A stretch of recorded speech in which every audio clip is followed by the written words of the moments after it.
Hello, and welcome to this edition of Berkeley Conversations and Matrix on Point.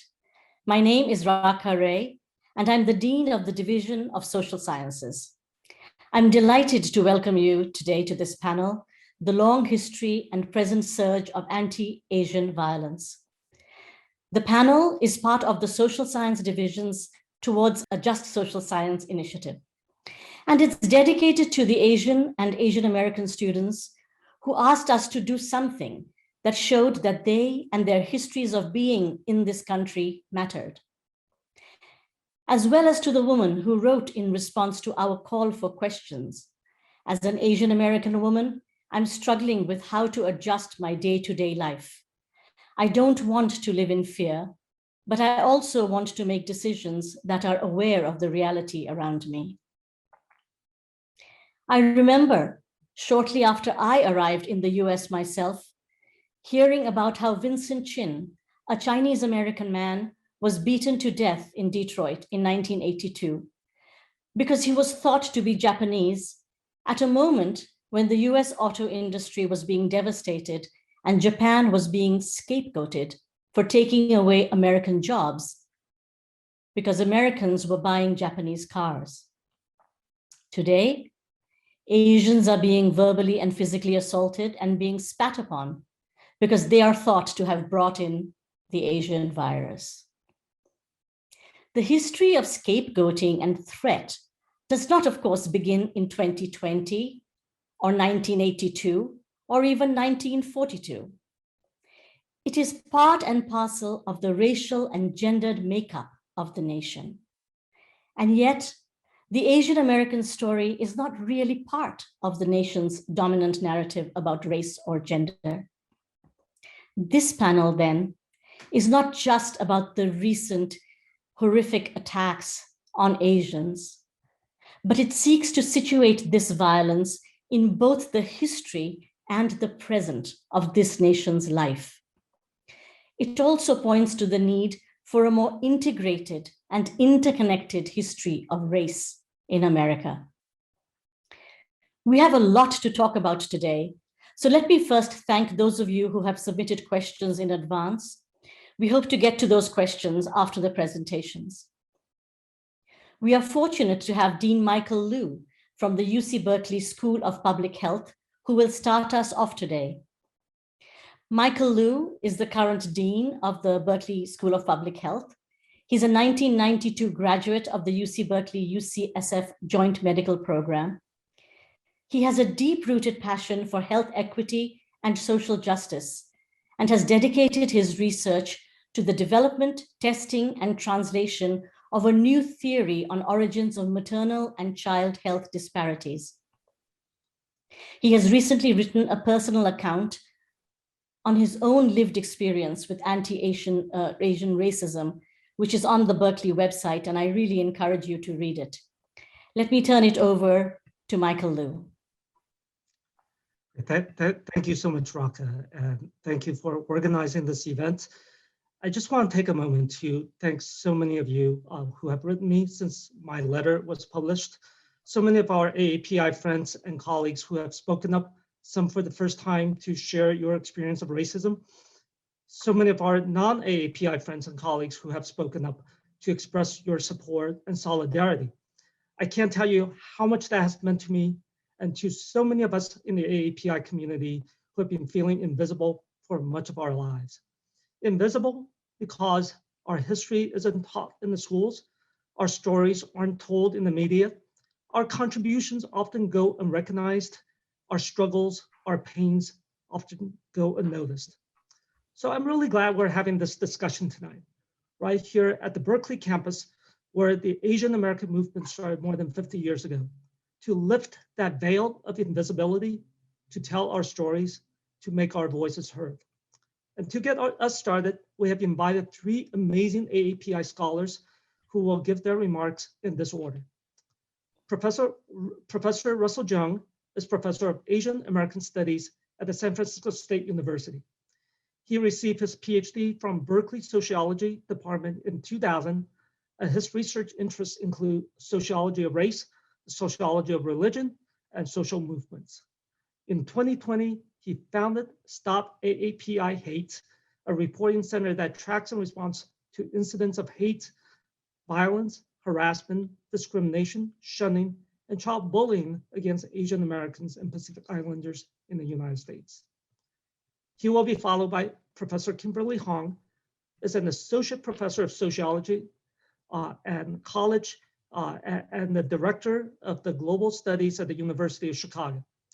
She received her PhD from UC Berkeley Sociology Department in 2011. Dr. Hoang is the author of Dealing in Desire, Asian Ascendancy, Western Decline, and the Hidden Currencies of Global Sex Work. Her book is the winner of 7 Distinguished Book Awards from multiple sections of the American Sociological Association, the National Women's Studies Association, the Society for Study of Social Problems, and the Association for the Asian Studies. And she will be followed by Professor Catherine Sinesa Choy, who's the Professor of Ethnic Studies and Associate Dean of College of Letters and Science, Division of Undergraduate Studies, right here at UC Berkeley. Her scholarly specialties include Asian American history, Filipino American studies, race, gender, and migration, nursing history, and adoption studies. She's currently working on the book, Asian American Histories of the United States. Following their remarks, we will have Q&As, which will be moderated by Dean Raka Ray. So with that, let me turn it over to Professor Jeung. And Professor Jeung, thank you so much for being here tonight. Thank you, Dean Liu, and thank you, Dean Ray. It's good to be back on Berkeley campus and to be part of Berkeley Conversations. Dean Ray was telling me I was one of her first students at Berkeley, and I attribute a lot of the founding of Stop API Hate and how we've grown, how we've actually developed into a global movement from the lessons learned, both from the classes I took at Berkeley and also from the Third World Liberation Front at San Francisco State. Because we had Asian American studies, and because I now teach it, we knew that when COVID-19 was arriving from China, that Asians would be blamed, that Asians would be scapegoated and targeted with violence and be met with racist policies, because that's been our history. And Professor Choy will talk a lot about the long history of how disease and our racialized bodies have led to policies that have been detrimental to our communities. Also, knowing about social movements and teaching public policy, I knew unless we documented the racism that we're experiencing, policymakers, media wouldn't pay attention to Asian Americans. They would probably use a narrative. There are just a few isolated cases, incidents perpetrated by ignorant individuals. But we knew that the racism was widespread. We know that the racism has a historic roots, and we knew that the racism would lead to institutionalized policies. And that's why we created a website, Stop API Hate, last March. We actually, I work with the Chinese for Affirmative Action and the Asian Pacific Policy Planning Council. And we actually approached the Attorney General's office in California first. We actually documented how news accounts were showing a sharp increase in anti-Asian hate incidents. And we said, we've documented this pattern. Can you address it? Can you create a reporting center? The Attorney General's office said they didn't have the capacity. So we created our own website. And because we're grounded in the community, and because we started off with 6 different languages where people could submit, we were immediately flooded with hundreds of incidents.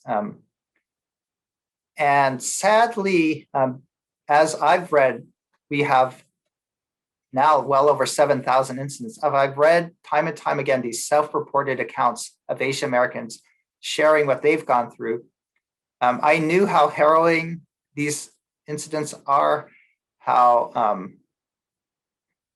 much anger and fear is being directed towards Asian Americans. So sadly, having read a year's worth of hate incidents, this year's violence against our elders, this year's shooting in Atlanta didn't surprise me. And I could talk a little bit more about how we were semi-prepared. You're never prepared, but we were able to mobilize quickly because we were building off the experience off of South Asians, Muslims, and Arab Americans after 9/11, learning from the Vincent Chin case to be ready to mobilize at this moment. But to quickly give you a snapshot of what's happening, I'll share some of the data that we've received. This is a report that went up through the end of February. And at that point, we had received about 3,800 incidents. And they're not all hate crimes, although the media tends to focus on hate crimes because they are heinous and they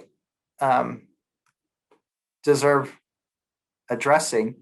But the racism that we're experiencing is widespread, as I said, and not everything can be proven to be a hate crime, and not everything deserves to be addressed as a crime. 8% are actual civil rights violations, and so you could address it through civil action. We're being mistreated at the workplace, we're getting barred from hotels and restaurants, we're getting often denied ride shares. 7% are online incidents. I think this is really underreported. And I think the online posts, the offensive memes, actually have a real strong chilling effect on our youth, especially. It's more experienced as indirect racism, but I think it does shape people's racial perceptions of Asians. And I'll talk maybe later about how hate speech did go viral, and that viral hate speech then led to hate violence. The major category were microaggressions. Verbal harassment accounted for 68%, and being shunned accounted for 21%. But I really don't like the term microaggressions. These incidents are, again, harrowing. People have others yell at them with profanities and racial epithets. Often it's gang bullying, so it's more than one person attacking an individual. We've just conducted a mental health study of our respondents to stop AAPI hate, and 1 out of 5 show signs of racial trauma. That's elevated symptoms of avoidance and hypervigilance. That's the hallmark of trauma, is when you're hypervigilant and avoidant. And this was before Atlanta and the recent attacks against the elderly. And then we're being shunned. One more key point about the mental health of Asian Americans. Right now, Asian Americans are the racial group with the highest mental health distress. And when we surveyed our respondents, those who experience racism, they have higher rates of anxiety and depression than the general Asian American population. And we asked those who experience racism, what's their number one stressor? What are they fearful about? And they said racism. And if you think about it, that's pretty chilling. Asian Americans are now more afraid of other Americans being racist than they are of a pandemic that's killed 500,000 people. Again, Asian Americans are now under such a state of siege and have experienced racism that has been so damaging that they're more concerned about other Americans and their hate than they are about a pandemic that's killed 500,000 people. That's how widespread and how dangerous this racism is. Even if it's not a physical assault, this is how people are experiencing it. People are getting coughed on so often when we read it in our incidents that we actually created a special coding category, and we have 7% of the cases are people objectifying Asian Americans and feeling like they could just spit on a fellow adult. It's aberrant behavior. People ask, has there been a surge in racism? And I say, well, we don't know about hate crimes, but I knew in 2019, people weren't spitting on others. My own wife was running in the Oakland Hills. Someone blocked her path and coughed directly into her face. So I think people are weaponizing the coronavirus, thinking that we're the infection, and so they just want to reinfect us. And finally, physical assault makes about 11% of our cases. Those can constitute hate crimes if a racial bias can be detected. But again, if nobody says anything, it's really difficult to prove. Asian Americans are being, again, pushed and shoved, having bottles and rocks thrown at them. Several cases of people having others trying to run them over with their cars. So that's just a quick snapshot of what's happening. We just have a fraction of what's happening. UCLA's random survey done early in the pandemic said 7% of California's Asians experienced direct racism. And 7% doesn't sound like much, but in California, that's over 400,000 people who experienced hate last year. And I'm sure the number is much more high. So I'm glad to talk about how we created the movement to combat this racism, how what are the major sources of it, but I'll sort of stop now and allow the others to share. Thanks. Thank you so much, Russell. Let us go now to Kimberly Hoang. Hi, thank you for this invitation. When I heard about the news of the horrific shootings in Atlanta, I went into a state of shock. After living for over a year with the onslaught of crises as they relate to COVID-19, social upheaval around Black Lives Matters and police violence, and as Professor Russell Jeung noted, an increase in anti-Asian hate, it took me a minute to process these events, both personally and intellectually.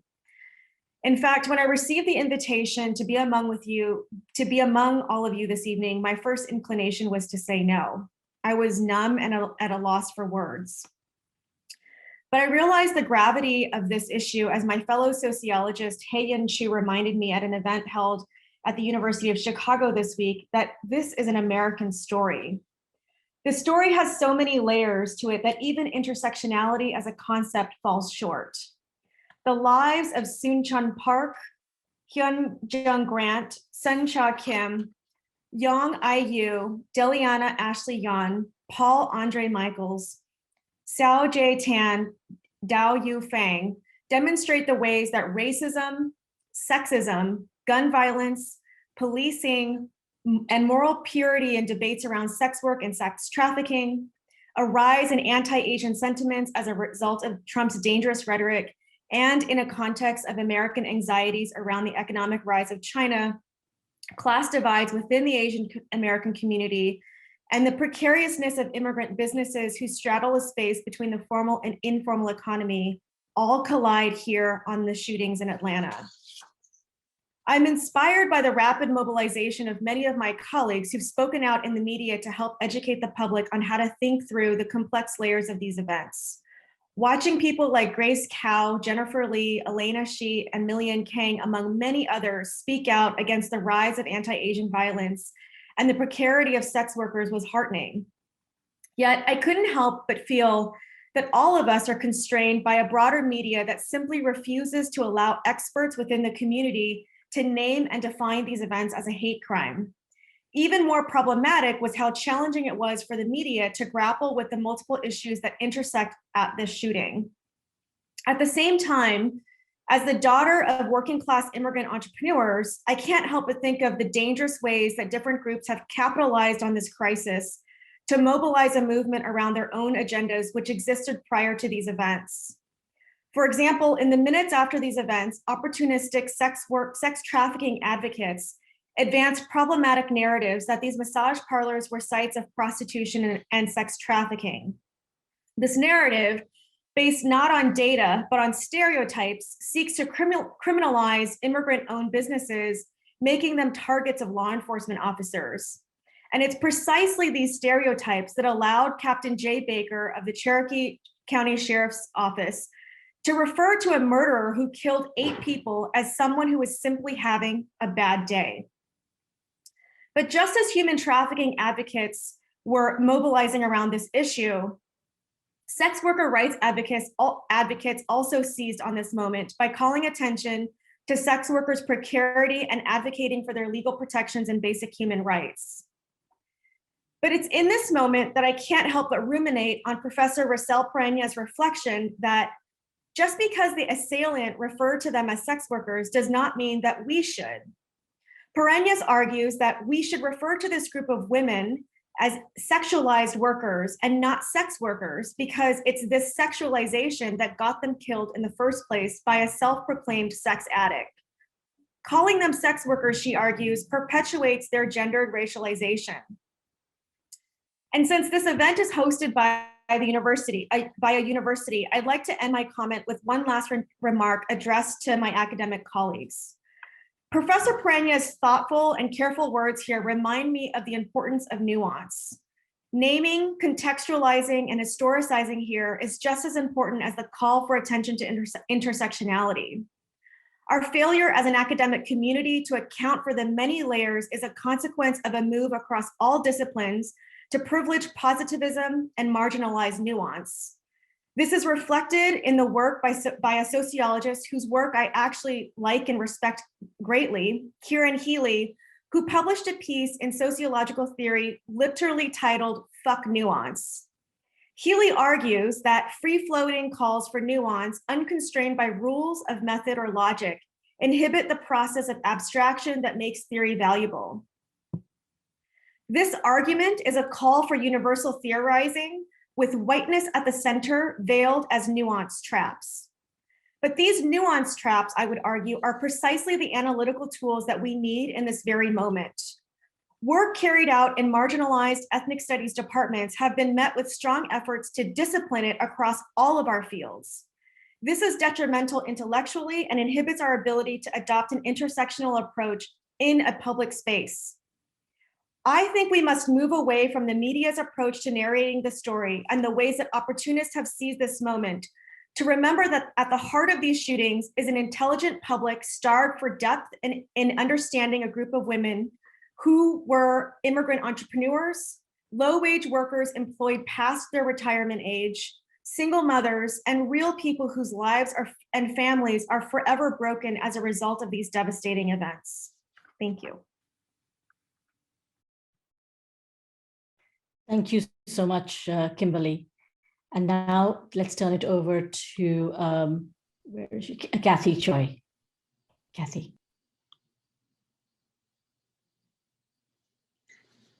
Thank you, Deans Ray and Lou.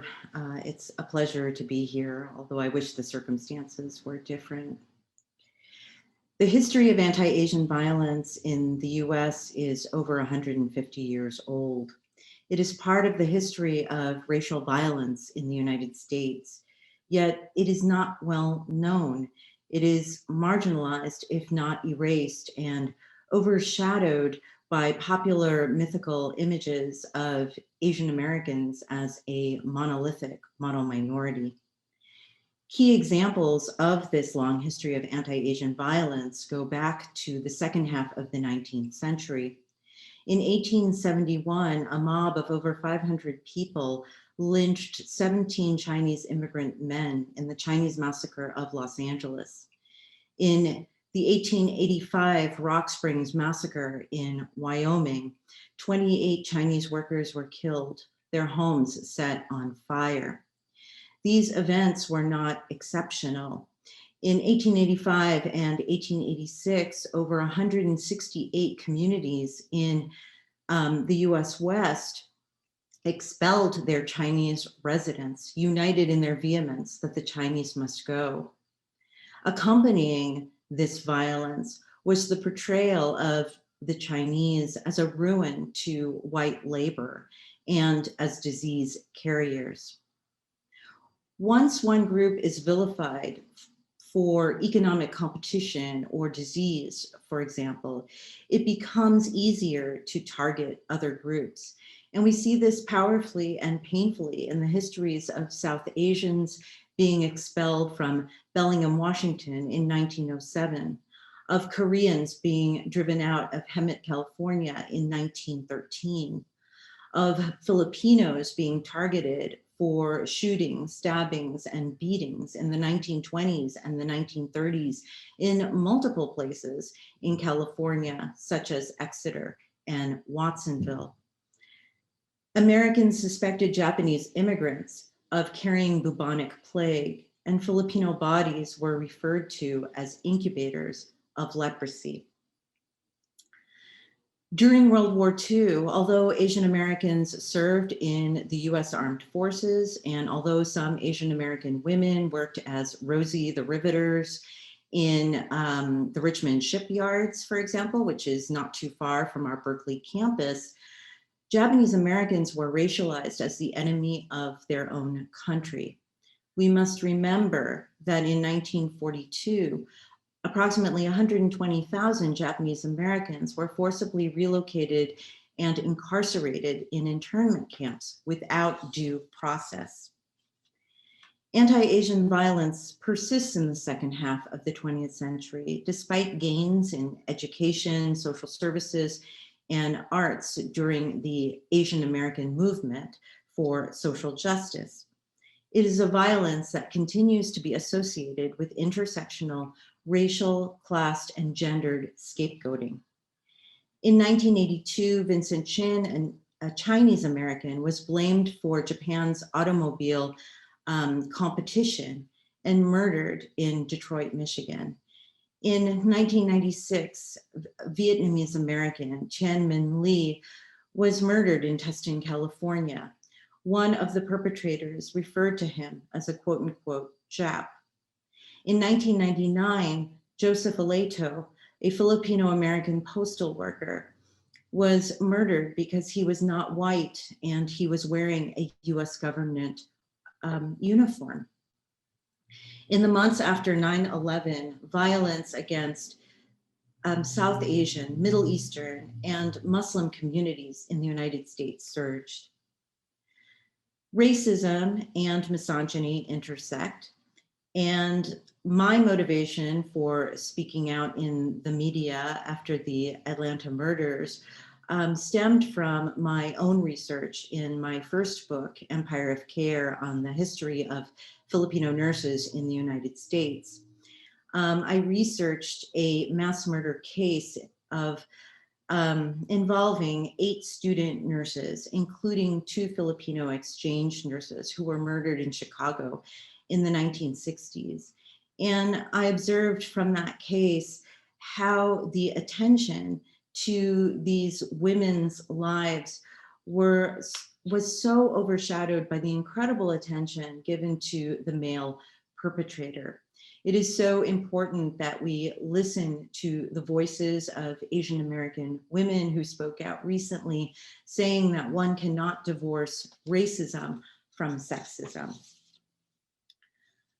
We have to confront this long history of anti-Asian violence in order to understand how tenacious it has been and how tenacious it continues to be, and to figure out what each and every one of us can do to prevent and mitigate hate and harm. History need not repeat itself. Condemning current and historical anti-Asian violence is one important step. We must ensure that Asian American history is taught at all levels from K through 12. Students should not be learning about this for the first time in an ethnic studies class, if there is an ethnic studies class at their college or university. I want to say to our Asian American students that you are not alone. Despite my grief, I take heart that so many Asian Americans have been speaking out, many for the first time, about their own experiences with anti-Asian hate. I take heart that President Joe Biden's administration is taking a multi-layered approach to tackling the issue of anti-Asian violence, including highlighting the significance of Asian American history and providing funding for AAPI survivors of domestic violence and sexual assault. I take heart that we as Asian Americans have many allies across racial and ethnic lines because our fates are interlinked. At stake is the health and well-being of our nation and world. We have no choice but to work together to stop Asian hate.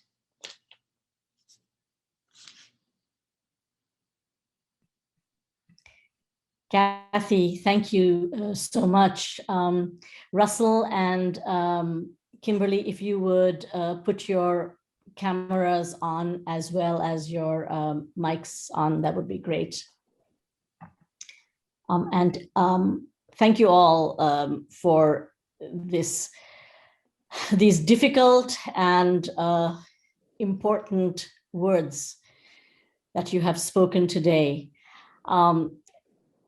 I'm also reflecting on how wonderful it is to have a panel of such thoughtful scholars who are either products of UC Berkeley or teach here today.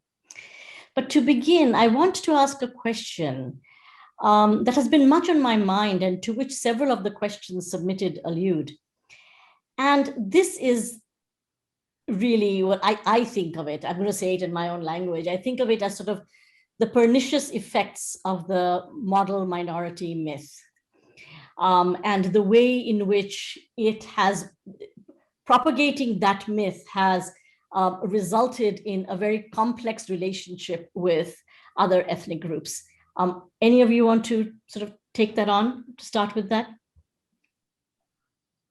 Sure, I'd be happy to respond because I mentioned it at the beginning of my remarks that it is one of the most popular, persistent, but also pernicious or dangerous myths. Asian Americans, first of all, are not a monolith. This is a category that is encompassing over 21 million people and over 20 national origin heritage groups of incredible socioeconomic diversity. And so there's a problem with a very flat description that depicts this group as hardworking, docile, submissive, who don't complain. And one of the most dangerous aspects of this myth historically is the way in which it has been used specifically to pit Asian Americans against other racialized groups, especially Black Americans. And in some ways, the pitting of our communities continues to this day. And frankly, I'm tired of it. There's also another history of working together and coalition building.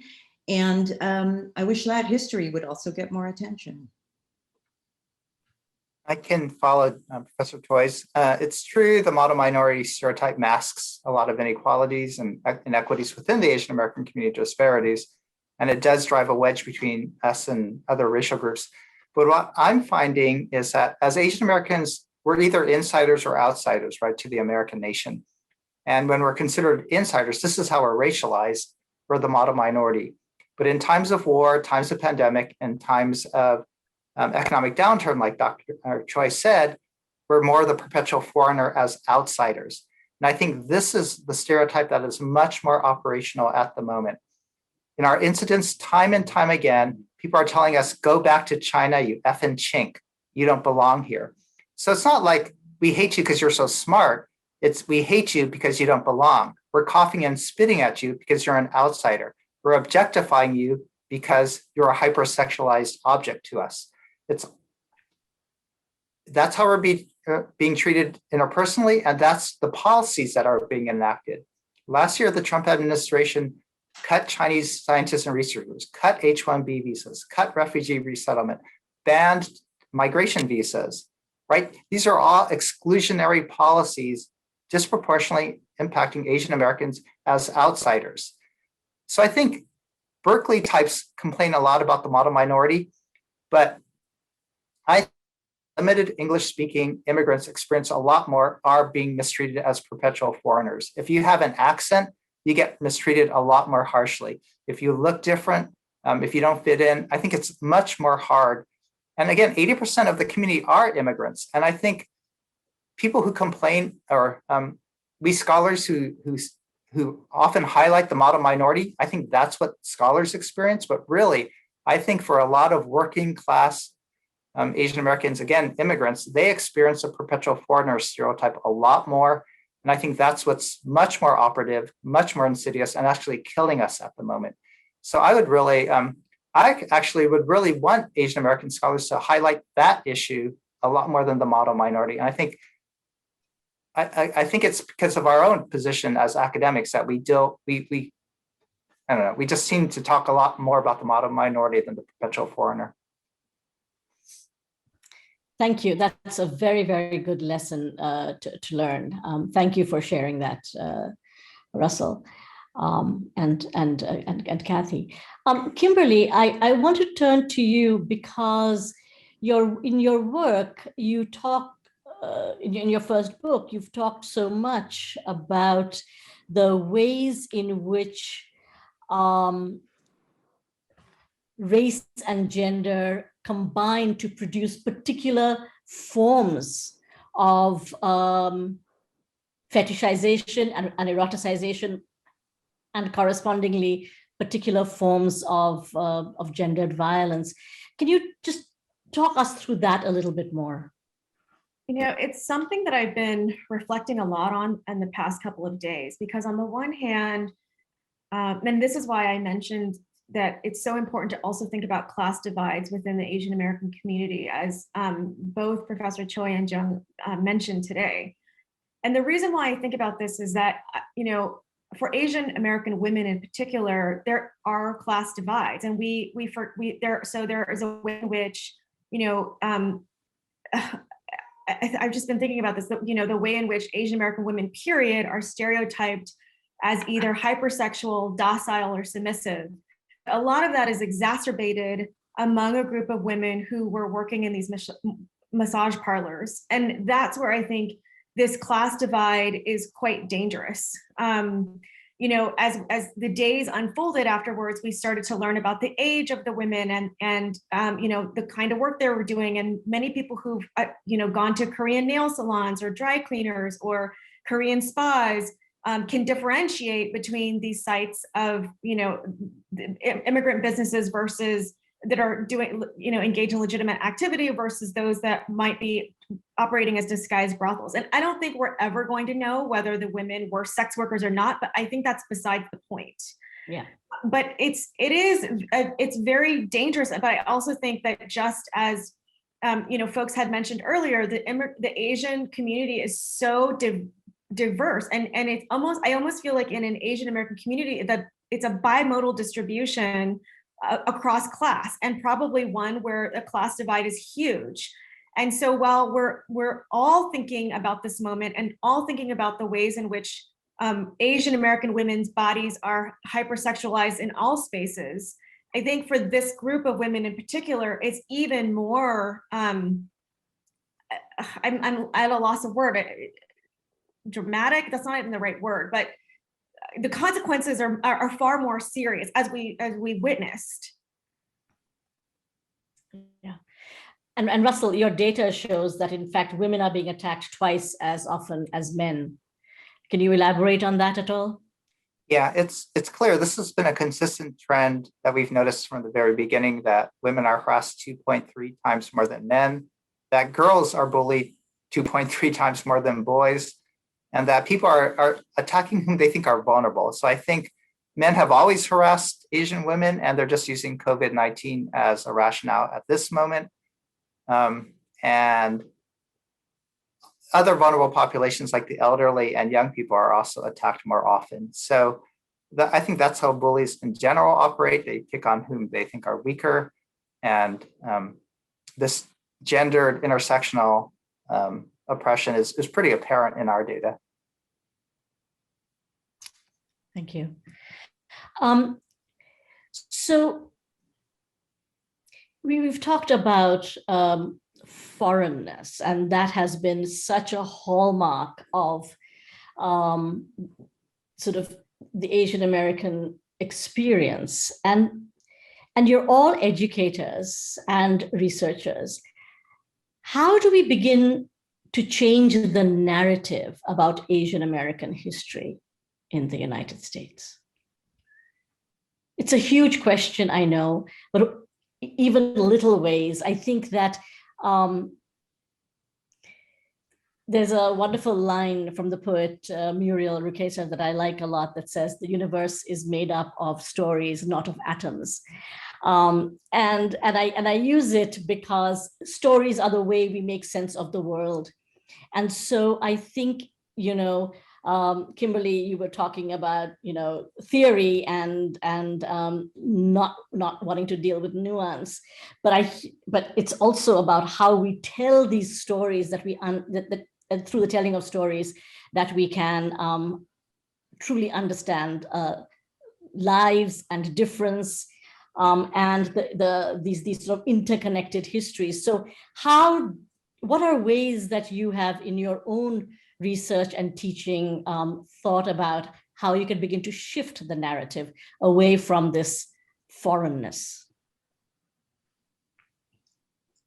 Well, I think one way to shift the narrative is to acknowledge that Asian Americans do have a long-standing history in the United States. And I think part of the problem with these very dominant stereotypes of being a forever foreigner or a model minority is that there is a denial of an Asian American experience that it has a history and that is part of the American experience. And I think that the work that I do in terms of my teaching, I'm teaching right now 2 Asian American history seminars, is to give this historical context to what is happening right now, that in some aspects, what is happening right now is not new, but is really part of this longer history of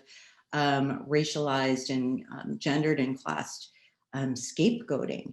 And until we recognize that Asian Americans have this history, which other groups share, we will keep repeating it. And I think that's one of the tragic aspects of this. And so when Russell was saying earlier that he wasn't so surprised, I've had that feeling too. And it saddens me. And that's not the way it should be. We should know these basic aspects of our history. Yeah, I agree with Kathy. And part of that history that I tell in all my talks is that history is repeating itself, but Asians have always resisted that racism, right?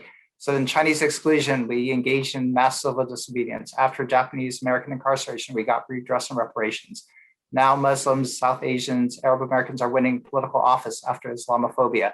So that's one way to change the narrative. We're not just victims, but we're actually resisting. The second way that I think is really weird that a lot of people do is people make the argument we contribute to America. We've helped build America. And there was a recent Asian American politician who unbared his scars, or he earned his citizenship.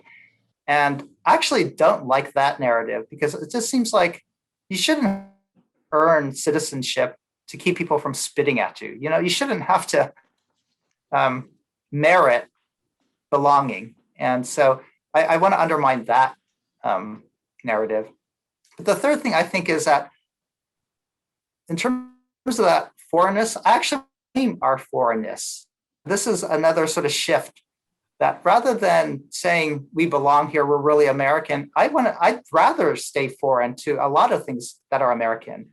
And this is what I tell my students is stay outsiders to complicity with white supremacy, stay outsiders to mass incarceration, mass detention, mass shootings, right? And actually, it's sort of that Black feminist positionality that as we stay on the outside, then we could say, this is what's broken with America. So one way for me to change the narrative is to claim our foreignness, to stay Asian rather than to be, part of a white supremacist system. And as we're on the outside, as we're foreign, then we can disrupt that insider-outsider binary. We could actually provide that critical gaze to say, this is wrong. And we want a community that we do want to belong to. We don't want to belong to a society that's broken. And so that's my big push for narrative change. Kimberly, do you want to respond at all to this? Sure. This conversation is really heartening. And, I have to say that having grown up in California and have gone to undergrad and graduate school in the California system, I really miss being here, being there, being here, because now that I'm in Chicago, one thing I will say is that race is treated as a very primarily Black and white issue. And there's a little bit of room for Latino studies and virtually no room for Asian American studies at all here. In fact, there aren't any Asian American studies course offerings on the campus that I'm on right now. And so where I am situated now, the conversation that we're having today feels so far away from this space that I inhabit, not only intellectually, but also in the kind of in the Midwest environment, right? And I think that, there's a level of nuance that both, Catherine and Russell have brought up today in terms of like how we think about this narrative, what we're doing to change, thinking about the model minority myth and what it means to be a perpetual foreigner. And yet in the Midwest, we're not even having these conversations. I almost feel like Asian American studies of what it was 15 years ago is where we're at right now here in the Midwest. It's just the conversation hasn't advanced, and a big problem with this is this tension between freedom of expression, which is where the space that I inhabit on this campus, but also a lack of momentum to include other Asian Americans as part of the story, which is why I said at the beginning of my remarks today that this is an American story, and that when the media portrays this as what's the story of why did these women migrate to the United States? Were they undocumented? What were the circumstances in Korea that brought them here? No, this is an American story. And somehow it hasn't been that in the media portrayal and in the reactions to it that folks have had, and that's what I think is problematic. And I will say I think it's a problem of the disciplines. We've moved more to a place where economists dominate the public conversation, and that means a lean towards positivism that doesn't allow for these nuanced conversations in the broader public. Thank you. I'm going to shift a little bit, not that much, because this is something people have brought up, but I want to actually bring up a question that just got asked. And this is the question. I am an Asian American, and I've seen some criticisms of Stop Anti-Asian Hate movements as competitors of BLM. How do you foresee movements like this coming together in a productive way? And I raise this to say that from the very beginning, after Atlanta in particular, I've seen this tension in our students that, what does it mean to show support for one set of hate crimes, but not another, or, the competition. There can't be this sort of competition. There can't be this sort of rivalry. What are ways to think around this? And really what I want you to do is to advise the student who's asked this question.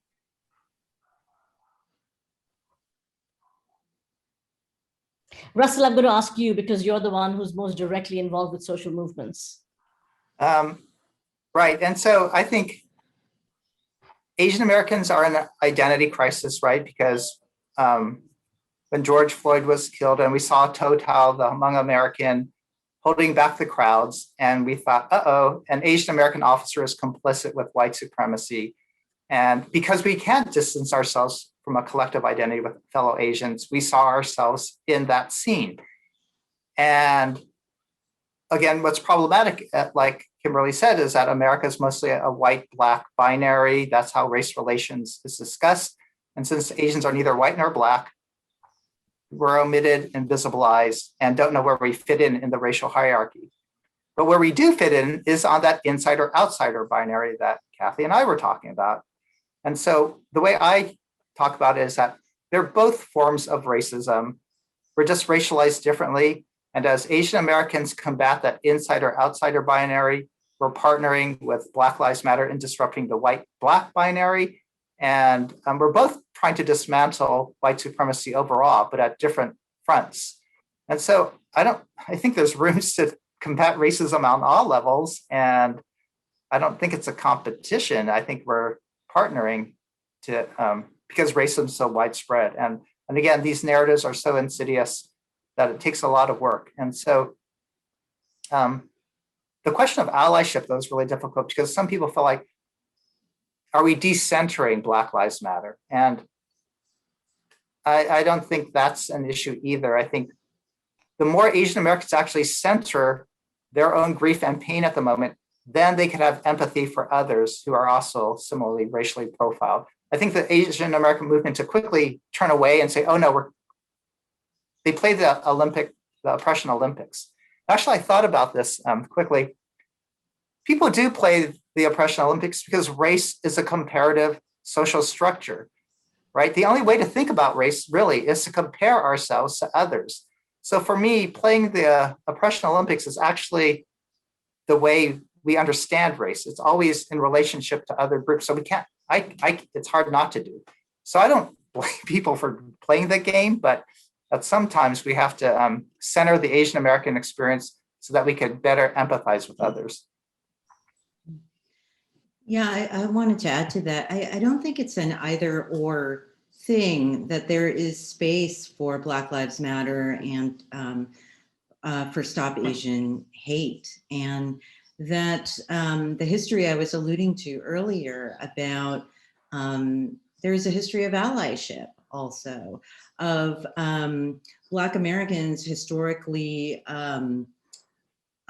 being allies of Asian Americans during times of vehement anti-Chinese violence in the late 19th and early 20th century, you know, through the present. And when I think about even like my own research regarding murder cases, I did research about how 2 Filipino immigrant nurses were scapegoated for a mass murder and wrongfully accused and convicted, but later exonerated. But one of the things that happened was that a number of Black Americans and individuals and organizations were in support of them and saw this connection in their racial and gendered scapegoating. And so there has to be room for allyship because that's part of our history. And it seems to me that in some sense, you're both answering a question I asked earlier about changing the narrative. That is part of our job then has to be to begin to tell the story, not only of the intertwining of America's racial history, but also instead of stories about separation and competition, stories that the many stories that do exist about social movements of solidarity across groups, the forging of coalitions across groups. And perhaps that is one place where we can begin to change the narrative, because I'm seeing the questions as they're coming up. This is not information that people actually know. They know the more popular story, you know, Rodney King, riots, Korea, those are the stories that they know. And so part of what our job as educators perhaps is to help our students do that research. You know, the research around coalition building, the deep historical, you know, to unearth the deep historical memories of racial solidarity that also are so central to American history. We are running out of time. I wanted to ask one question again about sort of, this question was about sort of across ethnic groups. There are some questions in the chat about relationships among Asian American groups, precisely going back to something Kimberly said about the class differences, you know, given the class differences between Asian American groups.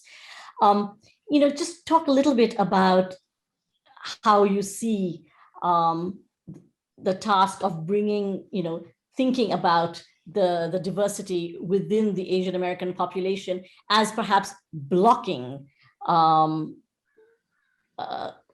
stronger social movement.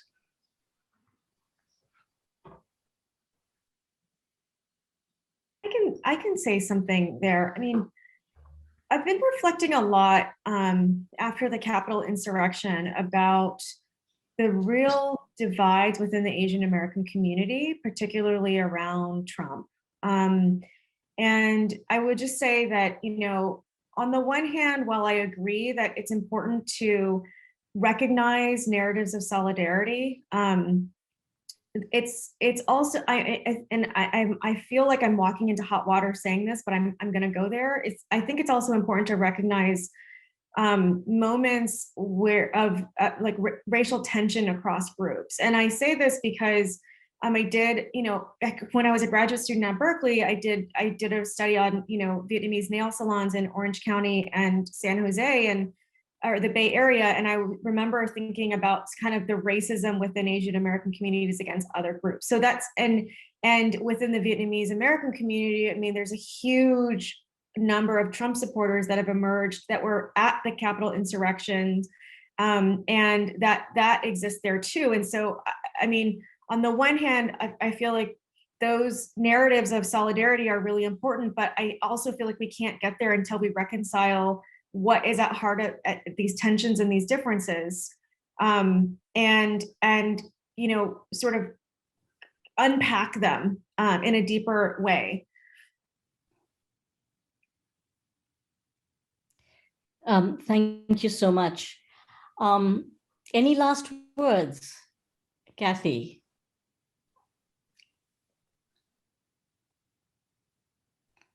I just want to maybe reemphasize something I had said earlier about reaching out to our Asian American students and just wanting to say that you are not alone, and that I look forward to meeting you in person in the fall. Thank you. Russell. Oh, Kathy's a great professor, you can tell. Related to the diversity in the Asian American community, just quickly, the Stop the API Hate movement really is built on previous Asian American movements, and we've learned from previous movements. So we are led by those who fought for Vincent Chin, justice for Vincent Chin. Stop API Hate is led by Manju Kulkarni, and we were part of a national coalition led by Artie Kohli. And they've gone through Islamophobia after 9/11, when South Asians, Muslims, and Arab Americans were targeted and faced both racist attacks and racist policies. So if it weren't for their expertise and their knowledge of what's happened in the 2000s, we wouldn't be as prepared for this moment. So this really is an Asian American inflection point. I am really proud of actually the unity that we've seen. We are really working like, should we keep the name Pacific Islander? And we may actually, if we don't really fully acknowledge the Pacific Islander presence, we may actually work with other API groups to say, we're all going to drop the name out of respect of their own autonomy. So, but really, the Asian American community, although there are Trump supporters, voted 2-for-1 for Biden. We said racism was a primary reason we voted, and we came out in droves last election. So I think this is an Asian American movement. And I think it's a great time now to work together to see our commonalities. And if you're a student of social movements, this is a great movement to study, to see how people have been using social media, how high school and middle school students are holding rallies, how people from all walks of life are joining in. And so we're thankful for everybody's participation. Thank you, Russell. And I'll give Kimberly the last word before I give my vote of thanks. I'm a little bit at a loss of words right now. So I will just say thanks for having me on this panel. Thank you all so very much. I want to thank the panelists for their words, so much thought, emotion, so much experience, so many ideas, so much erudition that they've brought. So I want to thank you for everything that you do to build, to create a more just social science through all the work that you do. I also want to thank Dean Michael Liu for starting us off so beautifully. And to those who sent in your questions. Finally, I'd like to thank Eva Cito and Chuck Kapelke of the Matrix for allowing or making sure that this show could actually happen, this program could actually happen. You can see a list of the co-sponsors here. I'm not going to go into all of them, but I'm very grateful to them. Finally, Students have written in asking about support, and I want to make sure that we leave you with a list of resources to go to if you see or experience anti-Asian violence. So here are those lists. They're also going to be on the Matrix website for those of you, obviously, who can't take all of that information down now. So once again, thank you very much, all of you, for allowing this to happen. Thank you very much. Good evening to you all.